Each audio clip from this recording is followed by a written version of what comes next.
Welcome back. We continue to unpack the importance of early childhood development. That's the ECD sector.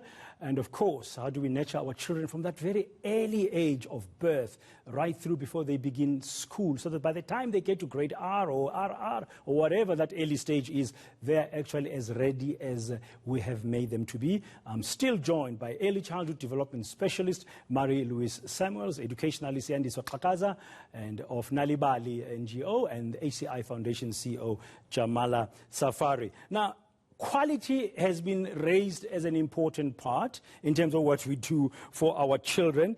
If you refer to the United Nations, to UNICEF's theme that Ms. Samuels, you've raised earlier with us on this World Children's Day in 2020, a day to reimagine a better future for every child. Now, to do that, we have to focus on the quality of what we are doing for the children right from the beginning. In the media, in news, more often than not, when we talk about early childhood centers, it's when there's been a story where there's been abuse of sorts, and we are shocked by images that go viral on social media, children being beaten up and stuff like that. We know there's a little bit of need to regulate the sector more, and it's a little bit largely informal. Some gogos and aunties in various parts of the country, no jobs, they set up a little thing at the backyard, they get children there. But what is a quality issue? If I ask that question first, how do we ensure that an ECD center is properly set up and it provides the right quality? Let me start with you, Ms. Xhakaza. What are your thoughts about that?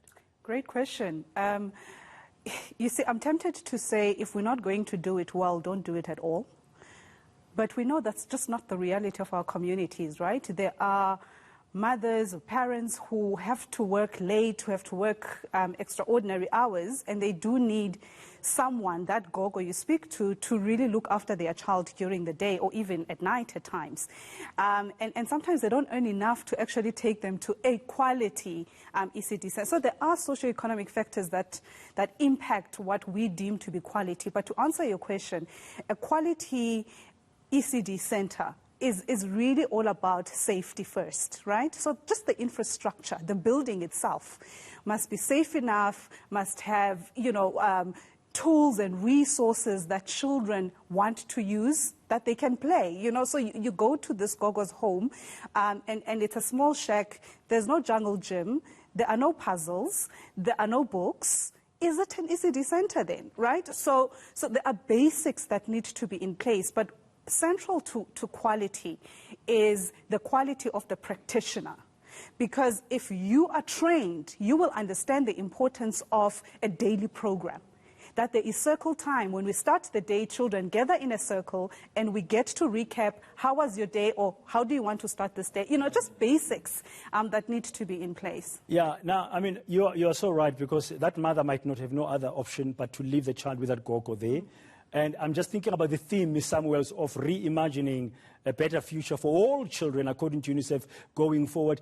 Is there something we could do in those circumstances? Okay, it's not an ECD center, but it's a home in the neighborhood that is providing a sanctuary, so to speak, to that young child when the mom is at work and she has no option. How can we reimagine how we should empower that gogo and assist? Can the parent maybe play a role when they come back from work, whatever time, and spend some time with their child? I don't know. I'm just putting it out there. What are your thoughts, Ms. Samuels? Dan, it's a very difficult issue to address, particularly here in South Africa. But what is paramount is that we must do no harm to the child. So whatever we're talking about, whatever program we are wanting to implement, we must have as a focus that this must not do any harm to the child. Now, you keep saying that we are unregulated. I want to argue, because I know this, that we have policies, we have regulations, but it's the implementation of those regulations and the policy that leaves much to be desired. And so if I reimagine the future for the children of South Africa, I certainly hope that before I die, I see government-managed, government-funded programs, particularly in very poor communities. Because the reality is that we expect the families even if they're only getting a basic income grant, or if they are just getting a disability pension and you're the adult in the house, you're expected to give part of that to the ECD center as well for fees, because this is a sector that is fee-driven. Parents are expected to pay fees. And so I wish, as I look in my crystal ball, that we would have ECD programs, not only centers. We have toy libraries that are important. We have play groups that are important and would benefit the development of the child. And so therefore these programs need to be funded by the state. And so I go back to the point that I made earlier. We are on the agenda of government. We need to become part of the budget of government. And in doing that, we need to provide that quality service for the child. Now, if we talk about the practitioner, the person, the gogo working with the child, I believe that those people that are working with children need to be qualified. They need to have the knowledge, the skills, the competencies to deal with very young children. Gogos are able to be they provide a very good service when they are caring for the children, particularly when the child is under 2 years of age. A child must feel safe. A child must have a connection with an adult. And that is what a gogo can do. A gogo cannot be responsible for 100 children in her backyard. That is not the only image that I think we should be portraying around ECD. There are many programs that are offering very good programs in very difficult circumstances. And I think that we should be putting that forward in the news as well, and not just those images of children being beaten, children being killed, children being abused within ECD centers and in ECD programs. We must start showing what it is that is possible. And I believe that the family, it starts with the family. It is important that the parents take responsibility, the household takes responsibility for the children in that household. Okay. And if we don't do that, and we just say this becomes the responsibility of somebody else, then we are doing the children a disservice. And I believe we're harming the child. Because when we are at home with the child, we can be doing so much. For example, just talking to the child, not just letting the child be there and you don't engage with her. We must be engaging with the children as we cook our food, as we walk to the taxi, as we get into our car. All of those experiences must be learning experiences for the child.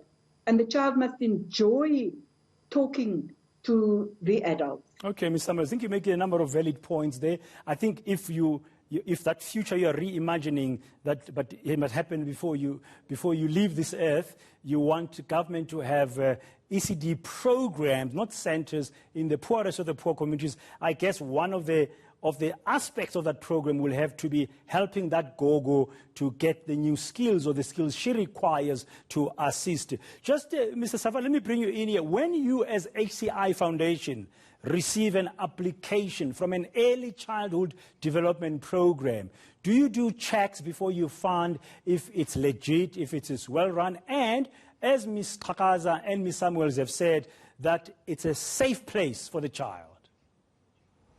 Yeah, thanks, Dan. I think, safety is key. Safety is key, and you gotta make sure that, the child is safe wherever he or she is. And also quality. I think we cannot compromise on quality at all. I think if we cannot offer quality ECD, then actually we're investing in vain.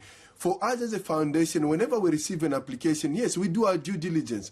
We have to visit the organization, we have to visit the center, we have to phone and make sure that we've got all the necessary references. We have to check if it's registered, and we have to ensure that the practitioners are well trained, they are passionate, and we have to ensure that ultimately we're tracking what is happening in the school.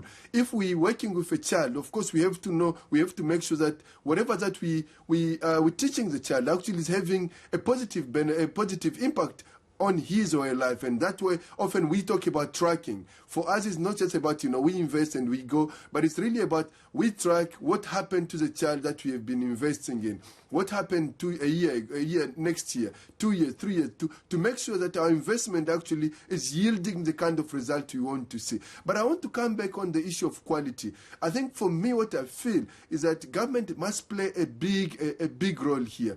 Firstly, I think we have to get these ECD centers registered. I think if you want to speak about safety, I think there have to be accountability. And for accountability to happen, there have to be that level where everyone is in a system and we can check what everyone is doing. If you are registered in ECD centers, then government should pay you a visit. Then other centers will get involved. Then the community will get involved. Because ultimately, when a center is not registered, then we don't know what is happening there. For me, I think that's critical. We have to start by making registration easy, and then by making registration easy, then you know what will happen. There will be subsidy. Those practitioners will have opportunity now to access more training, because ultimately we want to see practitioners who are passionate, who are well trained, who are qualified, who want to see the benefit of the children. So for the foundation, I think it's critical. It's critical to look at quality. It's critical to look at safety, and to ensure that there is long-term view in the investment that we make in the ECD space. Yeah, I like what I hear, because your approach is that we are partners with you. We're not just coming in, giving you money and going away. We wanna see the results. When we continue with our discussion on early childhood development shortly, we're going to be trying to find out what different things can we do in the reimagining of a new future for all our children here in South Africa. Stay with us.